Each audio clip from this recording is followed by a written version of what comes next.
So ayun na nga mga katoka, magandang gabi sa ating lahat.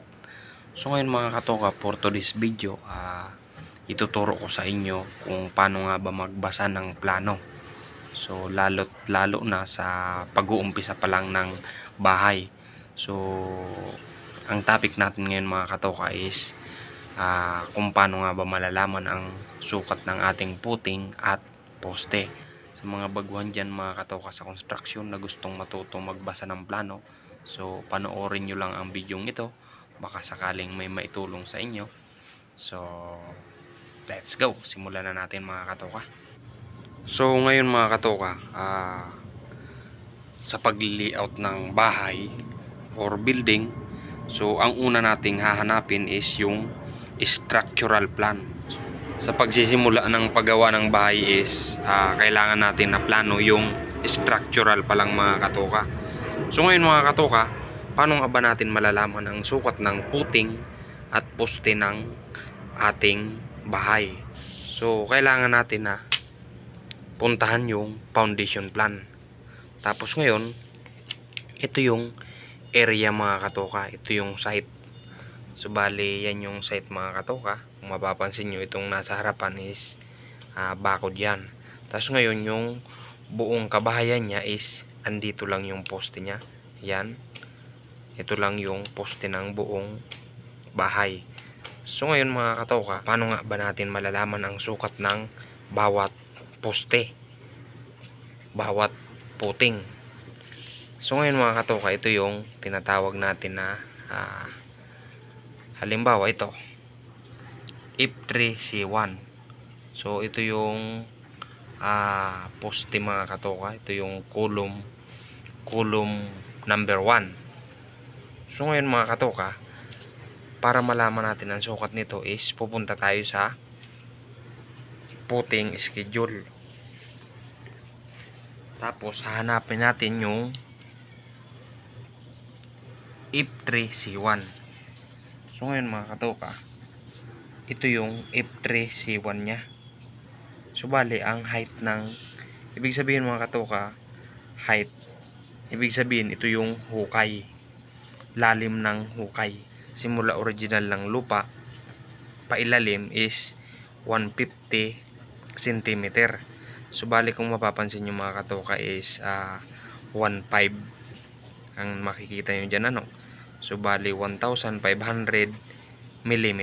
So bali nasa 150 cm lang yan mga katoka. Tapos ngayon naman kung mapapansin nyo, itong thickness is 30. So ngayon ang 300 mm na yan mga katoka, ibig sabihin yan sa centimeter is 30 cm lang. Ibig sabihin ng thickness na yan is yung kapal ng buhos natin sa puting. Ibig sabihin magbubuhos lang tayo ng 30 yung kapal ng ating puting. Tapos ngayon kung mapapansin nyo, ito yung sukat mismo ng ating puting. So ngayon length, so bali ang length nya is 1,500 mm by 1,500 mm. So bali lumalabas mga katoka is 150 cm by 150 cm lang yung hukay ng ating puting. So parang susuka tayo ng 150 pa kwadrado, 150 by 150. So bali yun yung laki ng ating hukay. Tapos ngayon paano natin malalaman yung mga sukat ng parilya at anong bakal ang gagamitin? Ibig sabihin mga katoka, ang gagamitin natin na 16 mm is 8 pieces. So bali yun yung bar X1 nya. Tapos sa bar Y1 is 8 piraso rin na 16 mm. So bali mga katoka, paano natin ito malalaman yung bar Y1 tsaka bar X1? So dito natin yan mahanap mga katoka, ito yan. So ibig sabihin ang bar X1 nya is ito yan mga katoka. Tapos yung bar Y1 is ito. So ibig sabihin yan, 8 piraso nito pag ganon, tapos 8 piraso rin yan pag ganito. Parang yan yung sukat niya mga katoka. Ito yung parilya niya. So ngayon mga katoka, kung mapapansin nyo, ito yung pinaka puting niya. Itong may mga tuldok na yan is yun yung parilya. Tapos ngayon,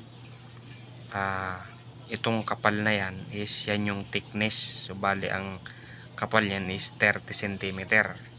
So ganun lang mga katoka ang pagbabasa ng sukat ng para sa puting, para sa parilya natin. Tapos ngayon mga katoka, paano ba natin malalaman din yung sukat ng poste? So ngayon mga katoka, pupunta tayo sa dito sa kabila. So bali, hanapin natin yung schedule of column. So bali, C1, ibig sabihin mga katoka ng C1 is column 1. Ang sukat niya is 20 cm by 40 cm. Tapos ang latag ng bakal is dalawang 2 inches, 4 na 4 inches, 6 na 6 inches, tapos ang sunod niyan is 8 inches na. Tapos ngayon mga katoka, ang vertical bars natin is 8 pirasong 16 mm. Ibig sabihin ng vertical mga katoka is patayo. So bali 8 pirasong 16 mm ang gagamitin natin. Kung mapapansin nyo mga katoka, nasa 8 dot yan. 1, 2, 3, 4, 5, 6, 7, 8. So bali 8 16 mm. Tapos ngayon mga katoka, yung mga column to natin is 20 by 30 lang. Tapos yung latag ng bakal natin is ganun pa rin.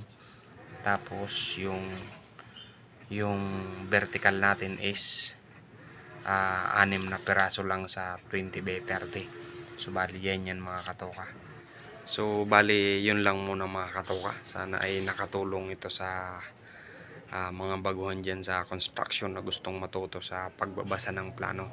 So yun lamang. Thank you for watching. Please like, share, and subscribe to my channel.